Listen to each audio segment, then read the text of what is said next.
محترم، آپ لوگ سنجیدگی کا ماحول بنائے رکھیں. الحمدللہ ہماری فہرست میں یہ بات دیگرے شہر اور بیرون شہر سے آپ کے روبرو بیٹھے ہیں. الحمدللہ تو آپ لوگ پرسکون کا ماحول بنائیں، خاموشی کا مظاہرہ کریں.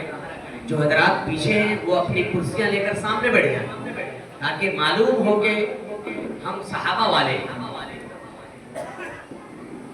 ہم اور آپ اللہ کے رسول آخری میسنجر سے محبت کرنے والے ہیں، دم بھرنے والے ہیں، مر اور مٹنے والے ہیں.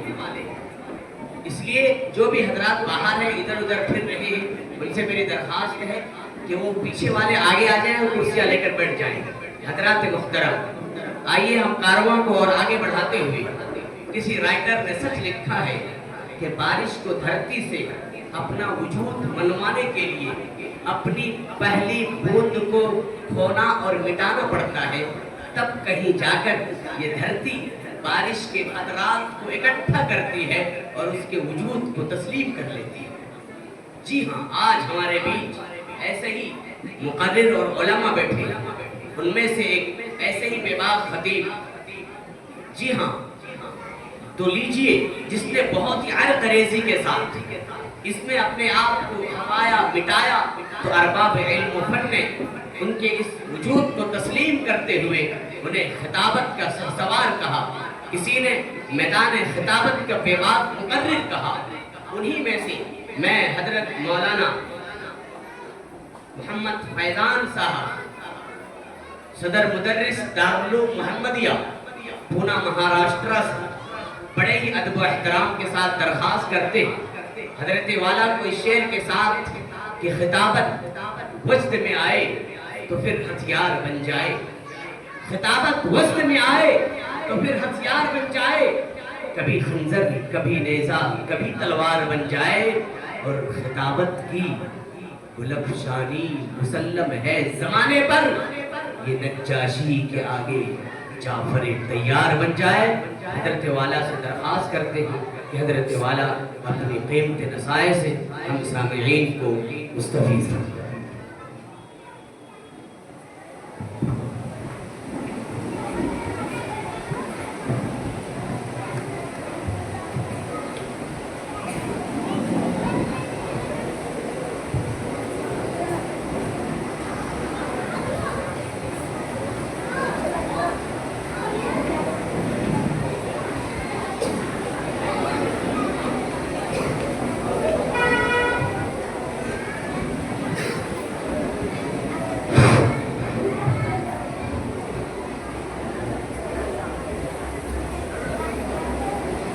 بسم اللہ الرحمن الرحیم. الحمد للہ ولي والصلاة والسلام على نبيه اما بعد. قال الله تعالى في كتابه العظيم: أعوذ بالله من الشيطان الرجيم. بسم الله الرحمن الرحيم. ألف لام ميم ذلك الكتاب لا ريب فيه هدى للمتقين. قال الله تبارك وتعالى في موضع آخر: إنما يتقبل الله من المتقين. صدق الله العظيم.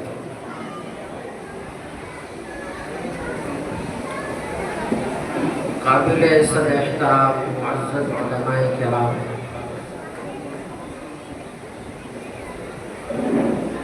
باوقار حاضرین، عزیزان طلبہ،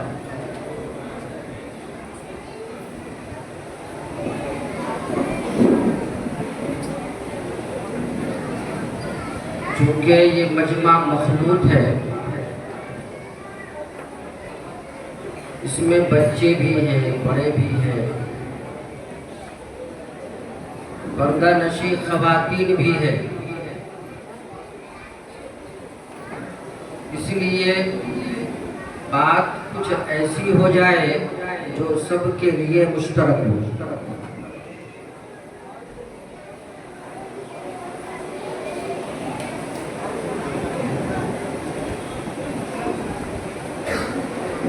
سب سے پہلے آج کی یہ گھڑی، آج کی یہ شام ہم سب کے لیے انتہائی مسرت و شادمانی کی شام ہے، اس لیے کہ آج ہماری قوم کے چند بچوں نے حفظ کلام پاک کو مکمل کیا، اس لیے آج کی یہ شام ہم سب کے لیے انتہائی اہم شام ہے۔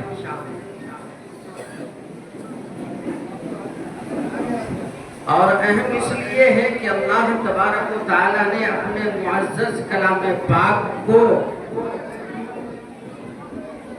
اس ظلمت قدر کے اندر روشن اور منور کر دیا، چونکہ اللہ تبارک و تعالیٰ کا کلام یہ نور مطلق ہے اور انسان ظلمت مخفی ہے۔ اس ظلمت مخفی میں اس نور کا روشن ہو جانا یہ انسان کے لیے کرامت سے کم نہیں۔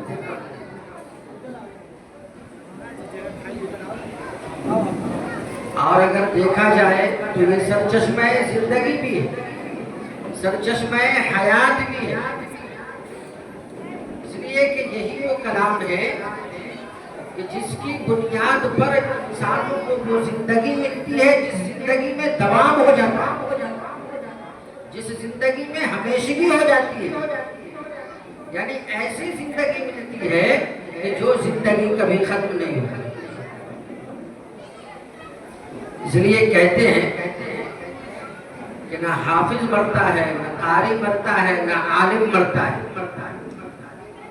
اس کا بدن تو مر جاتا ہے لیکن اس کی روح نہیں مرتی، اس لیے کہ اس کے روح کا جو فیضان ہے وہ فیضان اس زندگی میں ہمیشہ کے لیے جاری و ساری ہو جاتا ہے۔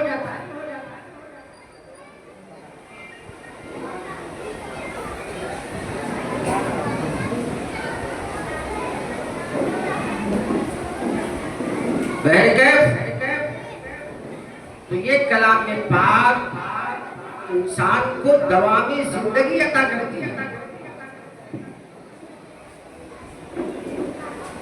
اور اس کا انعام یہ ہوتا ہے کہ اس کا اثر یہاں سے لے کر قبر تک اور قبر سے لے کر کے حشر تک اور حشر سے لے کر کے جنت تک اس کا اثر پہنچتا ہے۔ تفصیل کا موقع نہیں ہے چونکہ بڑی ذی علم شخصیات یہاں پر موجود ہیں، ان میں سے حضرت مفتی صاحب یہ ہمارے اساتذہ میں سے بھی ہیں، اس لیے میں صرف آپ کو اپنا پڑھا ہوا سبق آپ کے سامنے دہرانے جا رہا ہوں، کوئی خطابت، کوئی بیان، کوئی تقریر نہیں، صرف جو پڑھا ہوا سبق ہے اسی سبق کو آپ کے سامنے میں دہرانے جا رہا ہوں، اس نیت سے تاکہ یہ ہمارے لیے بھی آخرت کی نجات کا سبب بن جائے اور آپ کے لیے۔ پہلے کہ یہ اتنا محترم شان عمل ہے، لیکن اس کے بعد بھی حقیقت یہ ہے کہ یہ عمل اگر شرف قبولیت تک نہیں پہنچے تو پھر اس کا فائدہ نہیں۔ عمل چاہے جتنا بڑا ہو، جتنا محترم شان ہو، لیکن اگر وہ قبولیت کے درجے تک نہیں پہنچا، یعنی وہ قبول نہیں کیا گیا، اللہ نے اس کو قبول نہیں کیا، تو پھر اس عمل کا کوئی فائدہ نہیں۔ اس لیے ہم نے کہا کہ بات کچھ ایسی ہو جائے گی جو سب کے لیے مشترک ہو جائے۔ اب یہاں پر سے ہم شروع کرتے ہیں۔ علماء نے لکھا ہے کہ عمل کے قبول ہونے کی 6 علامتیں ہیں۔ ہم جو بھی عمل کریں، چاہے ہمارا عمل عبادت کے تعلق سے ہو یا خدمت کے تعلق سے ہو، جو بھی عمل ہو، اس عمل کے قبول ہونے کی علماء نے 6 علامتیں تحریر فرمائی. سب سے پہلی علامت یہ ہے موافقت العمل لما جاء به الشرع وصحت السنہ. یعنی ہم جو بھی عمل کر رہے ہیں وہ شریعت و سنت کے موافق ہے. اگر شریعت و سنت سے ہٹ کر کے ہوگا تو پھر ہمارا یہ عمل چاہے کوانٹیٹی میں کوالٹی میں جتنا بھی بڑھا ہوا ہو وہ عند اللہ مقبول نہیں ہوگا بلکہ مردود ہو جائے گا. مثال کے طور پر ہم فجر کی نماز پڑھتے ہیں, بجائے 4 کے ہم 8 پڑھنے لگے تو ہماری یہ نماز قبول ہوگی یا رد کر دی جائے گی؟ مردود ہو جائے گی. ظاہر بات ہے کہ رد کر دی جائے گی. اس لیے کہ یہ عمل شریعت و سنت کے موافق نہیں ہے. تو عمل کے قبول ہونے کی سب سے پہلی علامت یہ ہے کہ وہ عمل شریعت اور سنت کے موافق ہے. چاہے وہ عمل عالموں کا ہو, جاہلوں کا ہو, طالب علموں کا ہو یا کسی کا بھی. اور نمبر 2,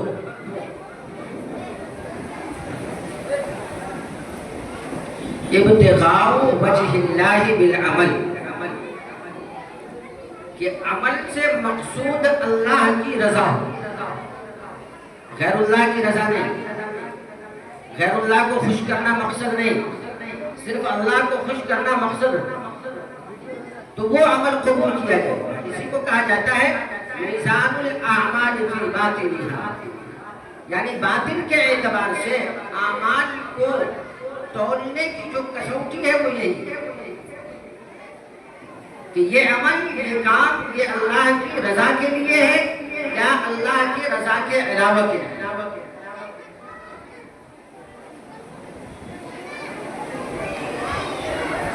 طبرانی شریف کی روایت ہے, جناب نبی کریم صلی اللہ علیہ وسلم ارشاد فرماتے ہیں ان اللہ لا يقبل من العمل الا ما كان خالصا وابتغى به وجهه. اللہ تبارک و تعالی اسی عمل کو قبول فرماتے ہیں جو عمل خالص اس کے لیے کیا جائے. چنانچہ امام بخاری رحمۃ اللہ علیہ نے اپنی بخاری شریف کی ابتدا جو کی ہے وہ اس حدیث سے کی ہے کہ انما الاعمال بالنیات, کہ عمل کا دار و مدار کس پر ہے؟ نیتوں پر ہے. اس حدیث سے شروع ہے. حضرت مطرف ابن عبداللہ رحمۃ اللہ علیہ فرماتے ہیں کہ صلاح القلب بصلاح العمل وصلاح العمل بصلاح النیت. کیا مطلب؟ کہ نیت کی درستگی عمل کی درستگی پر موقوف ہے اور عمل کی درستگی دل کی درستگی پر موقوف ہے. یعنی ہم جو بھی عمل کرتے ہیں وہ دل کو دیکھا جائے. اللہ تبارک و تعالیٰ کے پاس ایسا تھرمامیٹر ہوگا کہ وہ تھرمامیٹر انسان کے دل سے نکلنے والے جذبات کو بھی ماپ لے گا. جذبات کو بھی. دنیا کے اندر کا ٹمپریچر دیکھ لو, وہ تھرمامیٹر ہے, وہ ٹمپریچر کو ماپتا ہے. وہ پانی کے ملی میٹر کو ماپ لیتا ہے.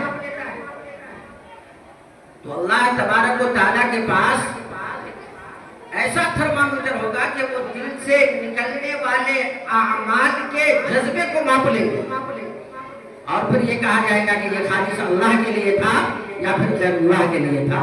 اگر اللہ کے لیے تھا تو وہ قبول کیا جائے گا اور اگر غیر اللہ کے لیے تھا تو پھر وہ رد کر دیا جائے گا. تو دوسری چیز یہ ہے عمل کے قبول ہونے کے لیے کہ عمل سے مقصود صرف اللہ کی رضا ہو. دوسرے اور تیسرے زیادت الاعمال والترقی فی الاحوال, کہ اعمال کے کرتے وقت اعمال کی لذت اعمال کا شوق، اعمال کا ذوق، اعمال کی حلاوت یہ محسوس ہونی چاہیے۔ اگر اعمال کے کرتے وقت اگر یہ چیزیں محسوس ہو رہی ہے تو اس کا مطلب یہ ہے کہ یہ عمل اللہ کے یہاں قبول ہو رہا ہے۔ چنانچہ احمد ابن عجیبہ رحمۃ اللہ علیہ اپنی کتاب ایقاظ الہمم کے اندر لکھتے ہیں کہ من وجد ثمرۃ عملہ عاجلا فہو دلیل علی وجود القبول عاجلا،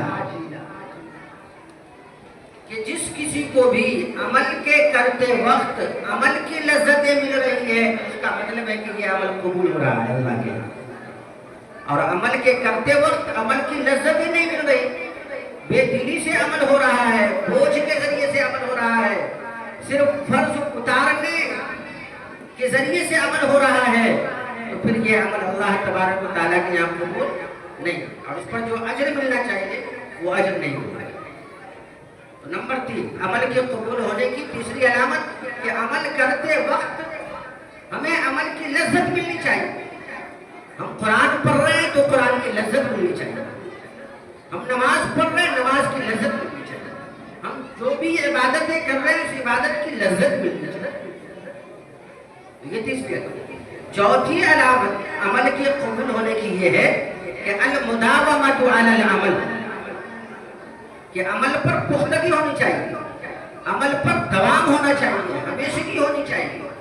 یہ نہیں کہ آج دل میں آیا تو خوب پڑھ لیا اور کل دل میں نہیں تھا تو فرض بھی غائب۔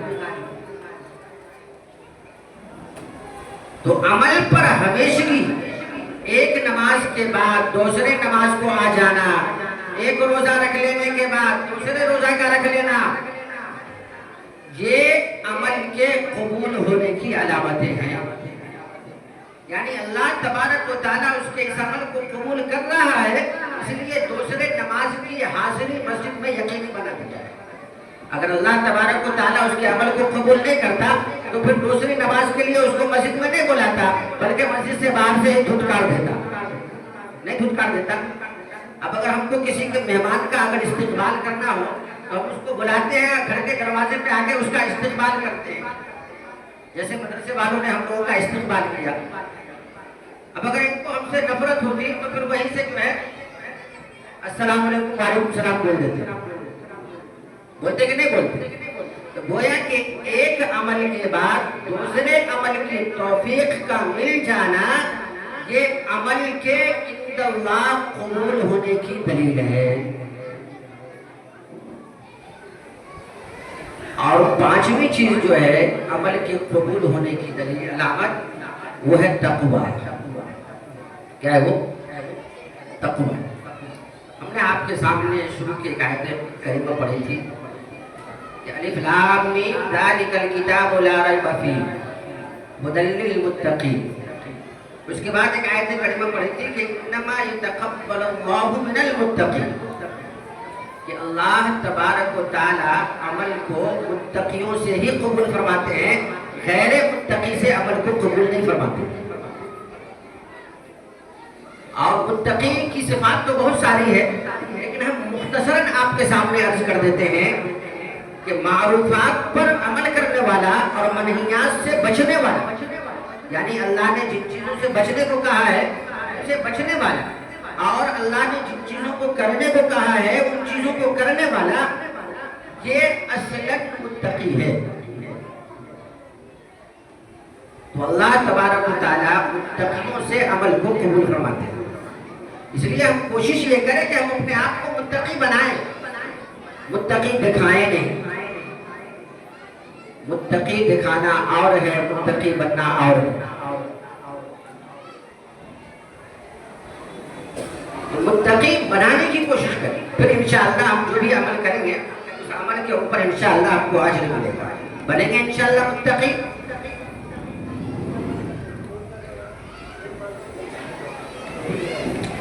حضرت خواجہ مالک